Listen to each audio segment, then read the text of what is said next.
Hello friends, कैसे आप सभी। गूगल मैथ्स में आपका स्वागत है। आज हम लोग एक नए सेशन की शुरुआत करते हैं। जितने भी छात्र 2025 में एग्ज़ाम दे दिए हैं, उसके बाद अब जितने भी छात्र 2026 में एग्ज़ाम देने वाले हैं बिहार बोर्ड का, उनके लिए यह वीडियो बहुत ही हेल्पफुल होने वाला है। आज से हम लोग एक नए सेशन की शुरुआत करते हैं। आज हम लोग सोशल साइंस यानी कि सामाजिक विज्ञान कक्षा 10 2025 ए सेकेंड पाली का क्वेश्चन लेकर के आए हैं सोशल स्टडीज का। तो आज आप इस वीडियो को देखिए, पूरा 80 का 80 क्वेश्चन आपको इस वीडियो में कराया जाएगा। तो चलिए वीडियो को बिना देरी किए वीडियो को शुरू करते हैं। कह रहा है कि निम्न में से कहाँ महिलाओं के लिए आरक्षण की व्यवस्था है। तो कहाँ आरक्षण की व्यवस्था है, तो इस क्वेश्चन का आंसर हो जाएगा कहाँ पे, तो वो भी पंचायती राज व्यवस्था में, यानी कि पंचायती राज, यानी ऑप्शन नंबर सी हो जाएगा। इसका आंसर हो जाएगा ऑप्शन नंबर सी। ठीक है, एक नंबर क्वेश्चन का आंसर हो जाएगा ऑप्शन सी। तो चलिए नेक्स्ट क्वेश्चन देखते हैं। कह रहा है कि निम्न में से किसके विरुद्ध चिली में जन संघर्ष हुआ था। तो चिली में किसके लिए जन संघर्ष हुआ था, तो सैनिक तानाशाही। इसका आंसर हो जाएगा option number B, option number B. तो चलिए 2 नंबर क्वेश्चन का आंसर हो जाएगा option number B, option number B. तो चलिए फिर तीसरा क्वेश्चन देखते हैं।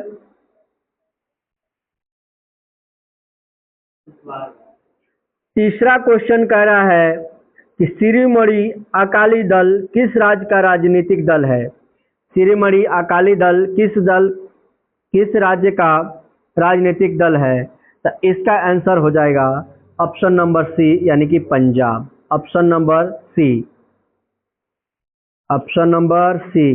क्यों घूम रहे हो भाई, ऑप्शन नंबर सी। ठीक है, 3 नंबर का ऑप्शन नंबर सी हो जाएगा। चलिए नेक्स्ट क्वेश्चन देखते हैं। चौथा कह रहा है कि निम्न में किसे नगर का प्रथम नागरिक माना जाता है। तो नगर का प्रथम नागरिक तो महापौर ही होता है। तो इसका answer option number C, question number 4 का हो जाएगा सी। चलिए क्वेश्चन नंबर 5 देखते हैं। क्वेश्चन नंबर 5 कह रहा है कि सामाजिक विभाजनों को हल करने का सबसे अच्छा तरीका क्या है। तो 5वां नंबर का ऑप्शन नंबर हो जाएगा बी। क्या हो जाएगा, बी, लोकतंत्र। क्या हो जाएगा, लोकतंत्र। 24 मतलब 6 नंबर क्वेश्चन, 2024 में कौन सी लोकसभा का चुनाव हुआ था। तो इस वर्ष जो 2024 में लोकसभा चुनाव हुआ पिछले वर्ष, वो था 18वीं लोकसभा चुनाव। तो इसका आंसर यानी क्वेश्चन नंबर 6 का आंसर हो जाएगा सी। भारतीय लोकतंत्र में सत्ता के विरुद्ध जन आक्रोश किस दशक से आरंभ हुआ। तो ऑप्शन क्वेश्चन नंबर 7 का जो ऑप्शन हो जाएगा वो हो जाएगा बी, अब 1970 के दशक में। ठीक है, चलिए आगे बढ़ते हैं। आगे देखते हैं क्वेश्चन नंबर 8। कह रहा है कि संविधान की 11वीं अनुसूची का संबंध किससे है। तो संविधान का 11वीं अनुसूची का संबंध जो है वो है ग्राम पंचायत से। किससे है, ग्राम पंचायत से। अगर 12वीं का पूछा जाएगा तो उसको नगर पालिका में दीजिएगा। किसमें दीजिएगा, चलिए क्वेश्चन नंबर 9 देखते हैं। क्वेश्चन नंबर 9 कह रहा है कि हीराकुंड बांध किस राज्य में स्थित है। तो ये आप सब जानते होंगे कि उड़ीसा में है, ऑप्शन नंबर ए। 10 नंबर देखते हैं। भारत के संवैधानिक क्षेत्र के सभी लौह इस्पात संयंत्रों का प्रबंधन किसके अधीन है।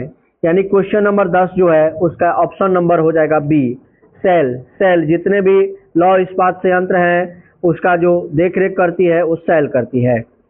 सेल का कुछ समय पहले सोमाराय मंडल अध्यक्ष थी, लेकिन अभी बदल चुके हैं। नलौर किस खनिज के उत्पादन के लिए प्रसिद्ध है। Question number 11। क्वेश्चन नंबर 11 नलौर कह रहा है, तो नलौर का ऑप्शन नंबर ए हो जाएगा अभ्रक। भिलाई स्टील संयंत्र किस देश के सहयोग से चलता है। तो भिलाई छत्तीसगढ़ में है, और यह जो है ऑप्शन नंबर बी यानी कि रूस के सहयोग से चलता है। क्वेश्चन नंबर 12 का आंसर हो जाएगा रूस। चलिए उत्तर और दक्षिण वियतनाम का एकीकरण लगभग कब हुआ था? तो क्वेश्चन नंबर 13 जो है उसका आंसर हो जाएगा ऑप्शन नंबर ए 1975, अप्रैल 1975। मिरातुल अखबार किसने शुरू किया था? तो मिरातुल अखबार का जो ऑप्शन नंबर डी हो जाएगा क्वेश्चन नंबर 14 का, राजा राम मोहन राय मिरातुल अखबार का ये संपादन किए थे। निम्न में से किसे समाजवादियों की बाइबल कहा जाता है? तो दास कैपिटल जो है उसे समाजवादियों का बाइबल कहा जाता है। क्वेश्चन नंबर 15 का हो जाएगा सी। 1954 का जनेवा समझौता के कार्यान्वयन की देखभाल हेतु गठित त्रिसदस्यीय अंतर्राष्ट्रीय निगरानी आयोग का सदस्य निम्न में से कौन नहीं था? तो चलिए क्वेश्चन नंबर 16 का आंसर देखते हैं। ऑप्शन नंबर हो जाएगा इसका डी, फ्रांस। भुज किस राज्य में है? तो गुजरात में है, यानी कि क्वेश्चन नंबर 17 का आंसर हो जाएगा गुजरात। आगे देखिए, आगे कह रहा है कि ज्वालामुखी उद्गार में कौन सा पदार्थ निकलता है? अब जब ज्वालामुखी विस्फोट होगा तो क्या निकलेगा? तो क्वेश्चन नंबर 18 का आंसर हो जाएगा इनमें से सभी। लवा भी निकलेगा, जलवाष्प भी निकलेगा और गैस भी निकलेगी। फिर आगे बढ़ते हैं, आगे क्वेश्चन देखते हैं। निम्न में से किसे बाढ़ का देश कहा जाता है? यानी कि जहां सबसे अधिक बाढ़ आता है वह देश है कौन? तो ऑप्शन नंबर बी, उसका नाम है बांग्लादेश। किस आपदा का संबंध पृथ्वी की आंतरिक संरचना से है? तो पृथ्वी के अंदर कौन सी घटना होती है? तो कह रहा है एक है बाढ़, दूसरा है रासायनिक आपदा और तीसरा है सुनामी। तो पृथ्वी के आंतरिक जो क्षेत्र है उसमें तो सुनामी ही आता है क्योंकि समुद्र के अंदर आता है। तो इसका आंसर हो जाएगा ऑप्शन नंबर सी।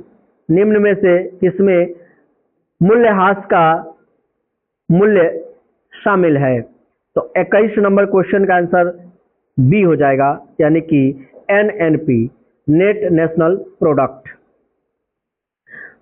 ब्रुंडलैंड आयोग निम्नलिखित में से किससे संबंधित था? तो क्वेश्चन नंबर 22 का आंसर हो जाएगा ए, धारणीय विकास। आगे कह रहा है कि 1949 ईस्वी में भारत सरकार के द्वारा गठित राष्ट्रीय आय समिति के अध्यक्ष कौन नियुक्त किए गए थे? तो इस 23 नंबर क्वेश्चन का आंसर हो जाएगा option number A, PC Mahalanobis. ये अर्थशास्त्री थे। आगे कह रहा है कि क्षेत्रीय ग्रामीण बैंक की स्थापना कब हुई थी? यानी क्वेश्चन नंबर 24, क्वेश्चन नंबर जो 24 है उसका आंसर हम लोग देखते हैं। तो क्वेश्चन नंबर 24 में कह रहा है कि क्षेत्रीय ग्रामीण बैंक की स्थापना किसने की थी? तो इसका आंसर हो जाएगा अक्टूबर 1975। क्वेश्चन नंबर 25 देखते हैं। क्वेश्चन नंबर 25 कह रहा है निम्नलिखित में से किस आर्थिक सुधार की प्रक्रिया में बहुराष्ट्रीय कंपनियां मुख्य भूमिका निभा रही है? तो ये तो सभी है, उदारीकरण, राष्ट्रीयकरण, उसके बाद वैश्वीकरण, ये सभी भूमिका निभा रही है। तो इसका 25 नंबर का हो जाएगा डी, 25 का डी। लेकिन मुख्य रूप से कौन भूमिका निभा रही है? तो आप इसका आंसर वैश्वीकरण दे सकते हैं, क्योंकि वैश्वीकरण वह प्रक्रिया है जिससे अर्थव्यवस्था, देश की अर्थव्यवस्था को विश्व की अर्थव्यवस्था से जोड़ा जाता है। तो यहाँ आप वैश्वीकरण को चूज कर सकते हैं, option number C, question number 25 का। चलिए आगे देखते हैं। 26 नंबर में पूंजी बाजार से प्राप्त ऋणों की परिपक्वता अवधि क्या होती है? तो क्वेश्चन नंबर 26 का आंसर आपका बी हो जाएगा, दीर्घकालीन। जो दीर्घकालीन होती है ऋण वो। मानव विकास रिपोर्ट किस घटक के आधार पर तैयार की जाती है? तो मानव विकास रिपोर्ट जो है निम्नलिखित में से सभी पर तय किया जाता है, जैसे शैक्षणिक स्तर, स्वास्थ्य की स्थिति, प्रति व्यक्ति आय, सब पर रहता है आधारित। तो क्वेश्चन नंबर 27 का जो है वो आंसर हो जाएगा डी। आगे देखते हैं क्वेश्चन नंबर 28, गरीबी के कुचक्र की अवधारणा किसने दी थी? तो गरीबी के कुचक्र जो है क्वेश्चन नंबर 28 रैगनर नाकर्स ने दिया था। गरीबी रेखा निर्धारण हेतु कैलोरी मापदंड किसके सुझाव पर तैयार किया गया था? यानी कि किसके सुझाव पर निर्धारित किया गया था? 29 नंबर क्वेश्चन का आंसर हो जाएगा ऑप्शन नंबर बी, यानी कि लकड़वाला समिति, लकड़वाला समिति। आगे देखते हैं सहकारिता प्रांतीय सरकारों का हस्तांतरित विषय कब बना? तो चलिए 30 नंबर क्वेश्चन का आंसर आप मिला लीजिएगा 1919, यानी कि ऑप्शन नंबर डी। आगे बढ़ते हैं, अगला क्वेश्चन देखते हैं। कह रहा है कि निम्न में से क्या बिहार के विकास में बाधक है? तो गरीबी है, बेरोजगारी है, बाढ़ है, तो सभी है। तो ऑप्शन नंबर डी हो जाएगा इसका आंसर। चलिए ऑप्शन नंबर डी। आगे बढ़ते हैं, अगला क्वेश्चन देखते हैं। अगला क्वेश्चन क्या कह रहा है मेरे दोस्त कि निम्न में से किसी देश का HDI रैंक भारत से भी अच्छा है? तो इसमें आप लगा लेंगे श्रीलंका। कल की क्लास में हम पढ़ाए हैं, मुद्रण ईश्वर की दी हुई महानतम देन में से एक है, किसने कहा था? तो 33 नंबर क्वेश्चन का जो आंसर होगा वो हो जाएगा option number A, Martin Luther.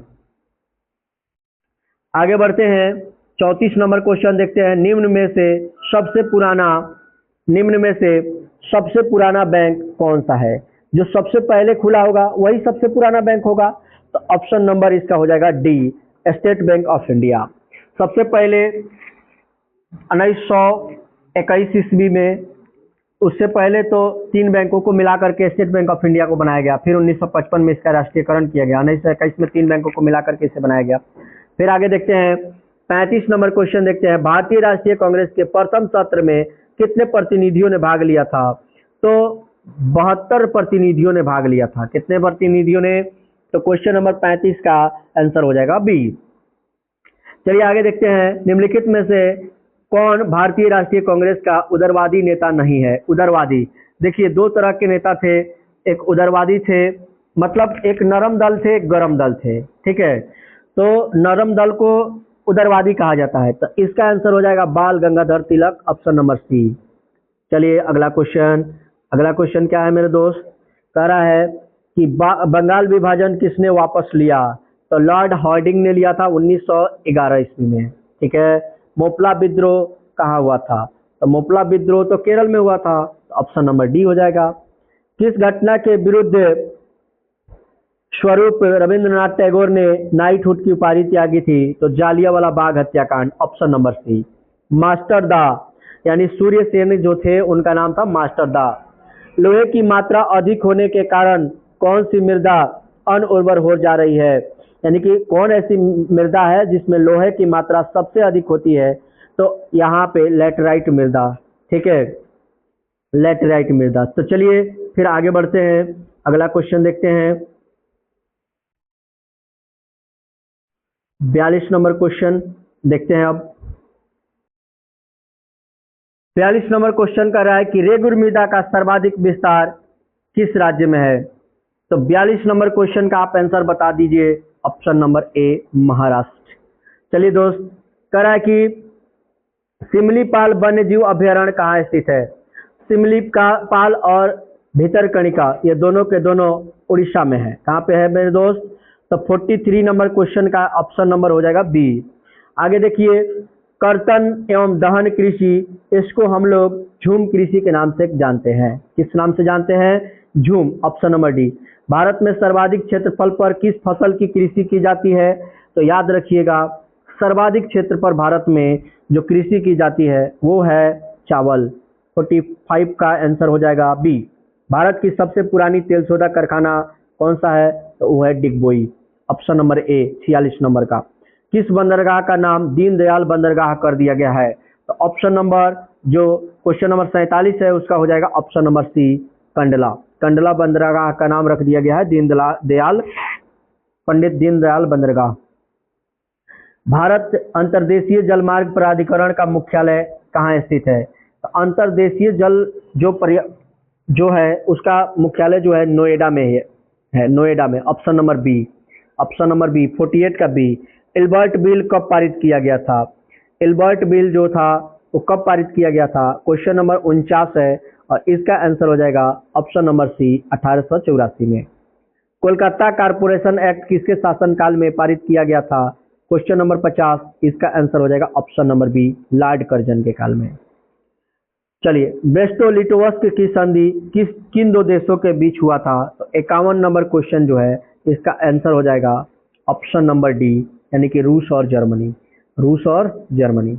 चलिए 51 नंबर क्वेश्चन, 51 नंबर क्वेश्चन का हम आंसर बताते हैं, रूस और जर्मनी। आगे कह रहा है कि प्रेस्टोरोइका तथा ग्लासनोस्ट की अवधारणा किसने दी थी? तो कुछ बड़ा क्वेश्चन नहीं है ये। 52 नंबर क्वेश्चन का आंसर जो होगा वो हो जाएगा option number A, Mikhail Gorbachev. Mikhail Gorbachev. आप लोग 9th क्लास के सिलेबस में इसे पढ़े भी होंगे, तो टेंशन लेने की जरूरत नहीं है। ग्रेगोरियन कैलेंडर जूलियन कैलेंडर से कितने दिन आगे चलता था? तो जो ग्रेगोरियन कैलेंडर था जूलियन कैलेंडर से 13 दिन आगे चलता था। 1853-54 के क्रीमिया युद्ध में काबुल ने किस देश की ओर से युद्ध में शामिल होने की घोषणा कर दी? तो 54 नंबर क्वेश्चन का आंसर हो जाएगा ऑप्शन नंबर ए, फ्रांस की तरफ से।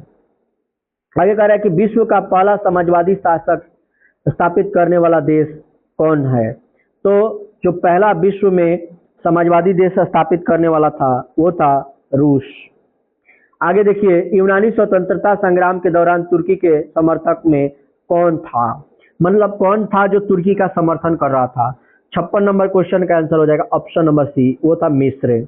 निम्नलिखित राष्ट्रीय जलमार्गों में किसकी लंबाई सबसे कम है? कौन ऐसा राष्ट्रीय जलमार्ग संख्या है जिसका लंबाई जो है सबसे कम है? तो ये हो जाएगा राष्ट्रीय जलमार्ग संख्या 3, ऑप्शन नंबर सी। कह रहा है कि भारत का प्रथम उर्वरक संयंत्र सिंदरी गुजरात में खोला गया था। चलिए ऑप्शन नंबर डी। आगे बढ़ते हैं, आगे देखते हैं 59 नंबर क्वेश्चन देखिएगा। कह रहा है भैया कि इंदिरा गांधी नहर किस राज्य में स्थित है? तो इंदिरा गांधी नहर जो है राजस्थान में स्थित है। कहाँ स्थित है? राजस्थान में। आगे बोलते हैं, आगे बढ़ते हैं, निम्न तेल शोधक उत्पादन क्षेत्रों में कौन गुजरात में स्थित है? तो अंकलेश्वर जो है वो गुजरात में स्थित है। 60 का सी हो जाएगा, अंकलेश्वर। भारत के किस राज्य में मोनोजाइट? केरल के मोनोजाइट मिट्टी में पर्याप्त मात्रा में थोरियम पाया जाता है। तो याद रखिएगा केरल में। कहाँ पे? केरल में, ऑप्शन नंबर बी। यूनेस्को द्वारा भारत के कितने जैव मंडल आरक्षित क्षेत्रों को मान्यता दी गई है? यानी कि क्वेश्चन नंबर 62 जो है उसका आंसर हो जाएगा ऑप्शन नंबर ए, यानी कि 12। आलू किस प्रकार की फसल है? तो आलू जो है रबी फसल है। कौन सी फसल है? रबी फसल है। मैंने बोला था आप लोगों को क्लास में कि नाई हुटर बजते ही जोश में आलू लाया, तो आलू नु है रबी फसल। कोंकण रेलवे किन दो राज्यों को जोड़ती है? कोंकण रेलवे जो है वो महाराष्ट्र एवं कर्नाटक को जोड़ती है। निम्न में से क्या पूंजीगत वस्तु का उदाहरण है? तो पूंजीगत वस्तु का उदाहरण जो है जिससे हमें पूंजी प्राप्त होता है तो वो है ऑप्शन नंबर डी, यानी कि उपकरण बेचेंगे तब भी, ट्रैक्टर बेचेंगे तब भी, मशीन बेचेंगे तब भी। चलिए आगे देखते हैं 66 नंबर क्वेश्चन की तरफ चलते हैं मेरे दोस्त। 66 नंबर क्वेश्चन, 66 नंबर क्वेश्चन क्या कह रहा है? कह रहा है कि कार्यशील जनसंख्या का बड़ा हिस्सा किस क्षेत्र में कार्यरत है?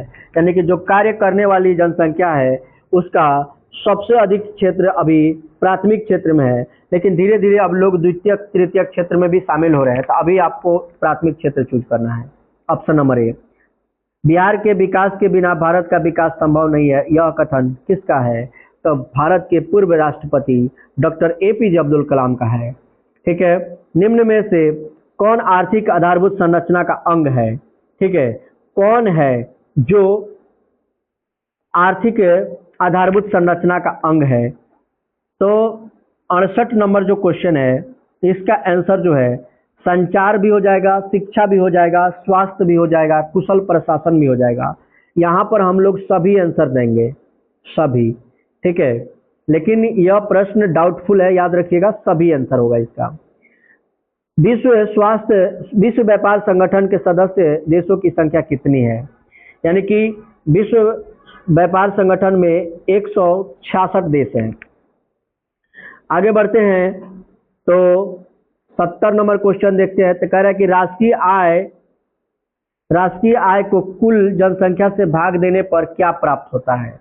तो राष्ट्रीय आय को कुल जनसंख्या से भाग देने पर प्रति व्यक्ति आय प्राप्त होता है। 70 नंबर का आंसर हो जाएगा डी। कह रहा है कि उपभोक्ता संरक्षण अधिनियम के अंतर्गत शिकायत दर्ज करने की समय सीमा क्या है? तो जो शिकायत दर्ज करने की जो समय सीमा है 71 नंबर क्वेश्चन का आंसर जो है वो 2 वर्ष का हो सकता है। भारत में कार्यरत सार्वजनिक क्षेत्र के वाणिज्यिक बैंकों की संख्या कितनी है? तो अभी कुछ दिन पहले 20 थी, उसके बाद 14 हुई, फिर घट करके अभी वर्तमान में 12 हो गई है। कितना हो गई है? 12। दलाल स्ट्रीट निम्नलिखित में से किससे संबंधित है? तो ये पूंजी बाजार से संबंधित है, यानी कि 73 का ऑप्शन नंबर सी हो जाएगा। चलिए दोस्त आगे देखते हैं अगला क्वेश्चन। आप इस वीडियो को लाइक कर सकते हैं, सब्सक्राइब कर सकते हैं चैनल को, और शेयर भी कर सकते हैं। और आपको मैं बता दूं, घूमते हुए आप इस वीडियो को सुन करके याद कर सकते हैं। अगर आपको पढ़ने का मन नहीं कर रहा है, कान में हेडफोन लगाइए और सुनते रहिए। निम्नलिखित में से क्या भारतीय संघीय व्यवस्था की विशेषता नहीं है? तो भारत में दोहरी नागरिकता नहीं है, भारत में एकहरी नागरिकता है। ठीक है, तो ये आपका विशेषता नहीं है। 74 नंबर क्वेश्चन का जो है ऑप्शन नंबर हो जाएगा डी। आगे देखिए, स्थानीय स्वशासन को राज्य के नीति निर्देशक सिद्धांतों के किस अनुच्छेद में स्थान दिया गया है?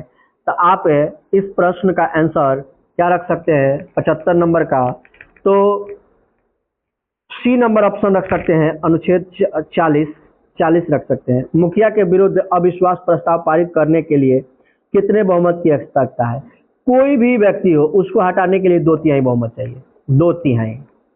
बिहार में एक नगर निगम में अधिकतम कितने वार्ड हो सकते हैं? तो बिहार में एक नगर निगम में अधिकतम 75 वार्ड हो सकते हैं। आगे क्वेश्चन देखते हैं 78 नंबर।